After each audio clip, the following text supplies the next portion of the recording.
Hi hello all welcome back. Friday lunch box என்ன pack பண்ணேன்னு பார்த்துடலாமா? இன்றைக்கி எழுந்ததே 6 o'clock ஆகிடுச்சி. அதனால் சிம்பிள் மெனுவாக ட்ரை பண்ணலான்னு சொல்லிட்டு பிளான் பண்ண வச்சது ஒன்று, செஞ்சது ஒன்று. ஃபைனலி குக்கரில் சாதத்தை போட்டுட்டு சிம்பிளி கர்ட் ரைஸும் பீட்ரூட் பொரியலும் பண்ணிடலான்னு சொல்லிட்டு பீட்ரூட் துருவி போட்டால் அவளுக்கு ரொம்ப பிடிக்கும்.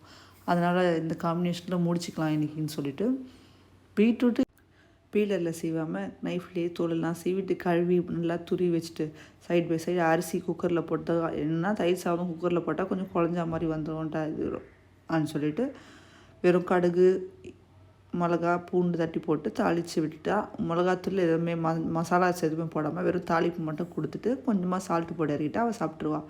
காலையில் பூரிக்கு மாவு பிசைஞ்சு வச்சுலவா, அதுக்கு சைட் டிஷ் வந்து பொட்டேட்டோ பார்த்தா இல்லை, என்ன பண்ணுறது தெரியாமல் ஒயிட் குருமா மாதிரி பண்ணிடலாம். வெறும் தேங்காய் பால் தான் மெயின் டாமினேட் பண்ணுற மாதிரி, தேங்காய் பாலும் புதினாவும் இது ரெண்டுத்தையும் போட்டு ஒரு சின்ன குருமா சொல்லலாம், இல்லை சால்னா ஏதாவதுன்னு சொல்லிக்கலாம். ஆனால் நான் வந்து ரொம்ப ஹை மசாலா போடல காலையில் சாப்பிடும்போதுன்னு சொல்லிட்டு வெறும் தேங்காய் பால் நிறைய ஊற்றி ஒரு ஸ்டியூ மாதிரி வெஜிடபிள் இல்லாமல் ஒரு ஸ்டியூ மாதிரி செஞ்சு வச்சாச்சு.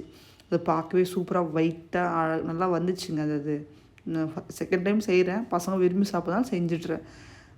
ஃபுல்லாக பூரிக்கு போட வேணான்னு டைம் ஆனதுனால வெறும் பாப்பாவுக்கு தேவையான அளவுக்கு மட்டும் பூரி எடுத்து போட்டு சுட்டி எடுத்தாச்சு. ஸோ பீட்ரூட்டும் சிம்லே வச்சா, பீட்ரூட்டில் தண்ணி சேர்க்க மாட்டேன், தண்ணி சேர்க்காமல் அப்படியே கிண்டி விட்டாவே சரியாயிடும்.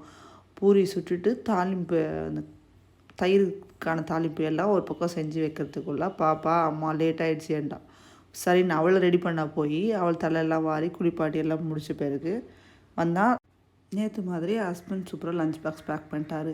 இது மாதிரி வீட்டில் ஒருத்தருக்கும் ஹெல்ப் பண்ணியிருக்க மாட்டார். ஆனால் பிள்ளைய ரெடி பண்ணணுன்னா மட்டும் பண்ணுவாங்க. அது மட்டும் எப்படி இருந்து வரும் தெரியாது. சரிங்க, எத்தனை பேருக்கு எதனா கோவம் தப்பு பண்ணால் ஹஸ்பண்ட் நம்பரை பிளாக்கில் போடுவீங்க? அது தெரிஞ்சால் கமெண்ட் பண்ணுங்கள்.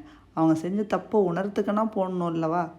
அப்புறம் எப்படியோ 2 நாளில் பிளாக்கை ரிமூவ் பண்ணிட்டு போகிறோம். ஆனால் நம்ம ஹர்ட் ஆகிருக்கோன்னு அவங்களுக்கு தெரியுதுக்காக எத்தனை பேர் பிளாக்கில் போடுவீங்க? அது தெரிஞ்சால் கமெண்ட் பண்ணுங்கள். எல்லா சமயம் போட்டால் அந்த பிளாக்கு மரியாதை போயிடும். எப்படா எக்ஸ்ட்ரீம் லெவலில் போச்சுன்னா யாரெல்லாம் பிளாக் லிஸ்ட்டில் போடுவீங்க ஹஸ்பண்ட் நம்பரை கமெண்ட் பண்ணுங்கள்.